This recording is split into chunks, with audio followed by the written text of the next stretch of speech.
Okay, but let's straight away get to the first guest on our show. One of the leading tech staffing firms, Teamlease Digital, has launched a new report, the Talent Exodus Report, which pertains to the IT industry. The report is titled Brain Drain, Tackling the Great Talent Exodus, is a comprehensive guide to increasing retention rates in the tech sector. We are now joined by, one of the authors of this report, Mr. Sunil.C, the CEO of Teamlease Digital, on the show. Sunil, thank you very much for joining in. High attrition in the technology sector has been a burning issue for the last 1 to 2 years. Can we start this discussion by understanding what are the key highlights that you gather from the research? Good morning. So based on the survey, we had a sample size of close to 700 employers and more than 6,000 employees across the tech sector. And we came across quite startling revelations when it comes to the attrition.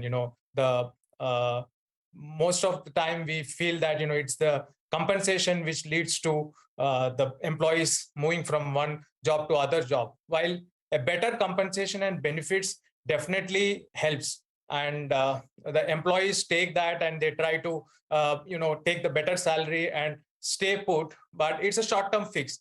What we have seen is that a desire for flexibility, career growth, and employee value proposition. These are the three topmost things which we came across in the survey, which can actually retain the talent.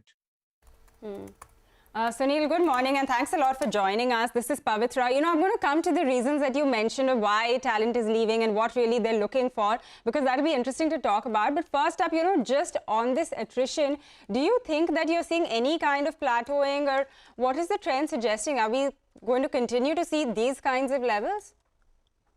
See, short term, the recent quarter, we have seen the attrition slightly slowing down because what's going across in the IT sector because of the Western markets and geopolitical situation. But on a long term, we definitely feel that the attrition is going to be at around 25%. And there are various reasons for this attrition. It's just not the IT sector, which employs tech talent today. While over the last many years, IT sector has continuously grown, and today IT sector employs over 5 million, and it contributes to 8% of the GDP, whereas it only employs 0.8% of the workforce. But what you are seeing is that post pandemic, the digitization of super cycle has actually kicked in, and every organization has embarked on digitization, which meant that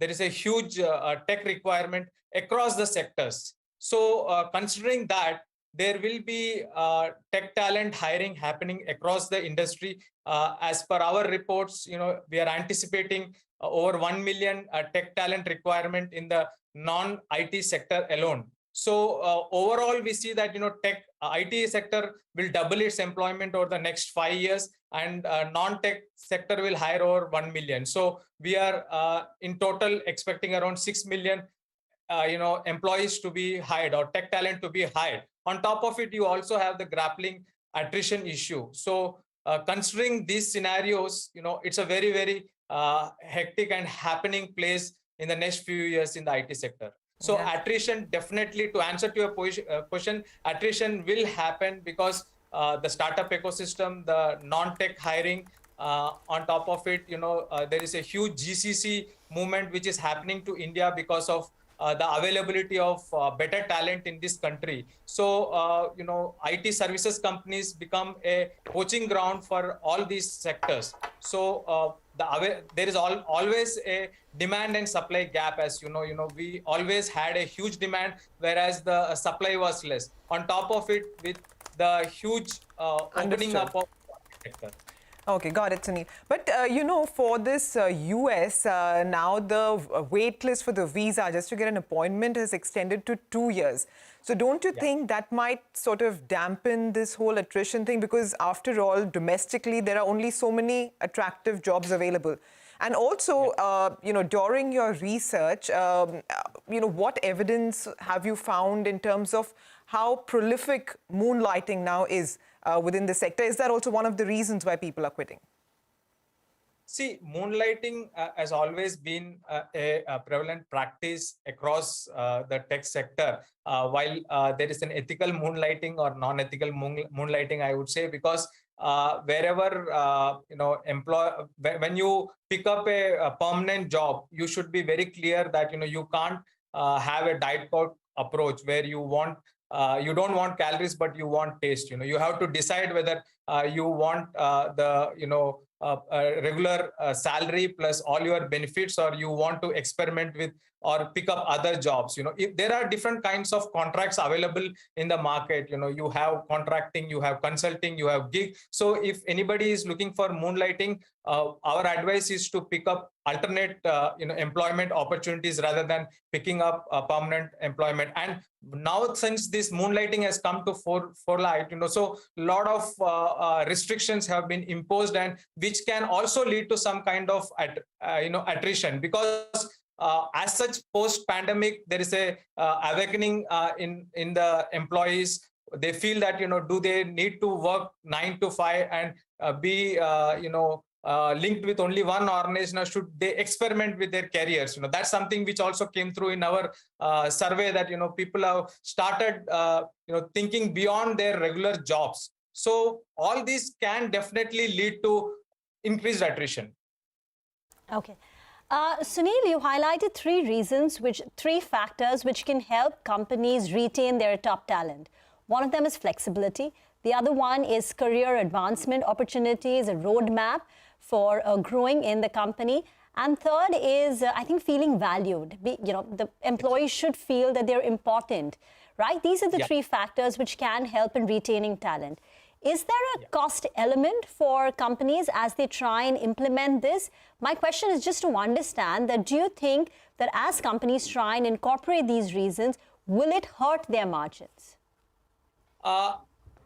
In the short term, it might hurt, but in the long term, it may not, because the cost of rehiring a candidate is much higher than what investments you would make to retain the existing talent. Quite often we underestimate the power of our existing employees. We always feel that buying a talent at a premium is much better, and when you have attrition, you end up paying much higher. So if you have a long-term strategy, our survey says that as a long-term strategy, if you have a regular upskilling opportunity and you have a better employee value proposition where you can ensure that your employees have been upskilled, trained, and you provide better opportunities to them in terms of overall well-being of the employee, I'm sure you can control to a large extent the attrition. All right, that makes sense. Perhaps in the short term, this could be an added cost, but if you are able to sort of avert a significant part of the attrition, then perhaps, it balances itself out and it will not be that much of a cost to the company. Sunil, thanks a lot for joining us today and taking us through the highlights of this very interesting report. With that, we're going to get into our first short break on the show. But up next, we're going to shift focus and talk about the commodities space. Manisha Gupta will be with us.